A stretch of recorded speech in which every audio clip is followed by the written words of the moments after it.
चकचक सोन्याचा कर कोणाच्या हाताचा,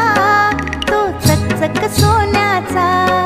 कर कोणाच्या हाताचा, माझ्या हाताने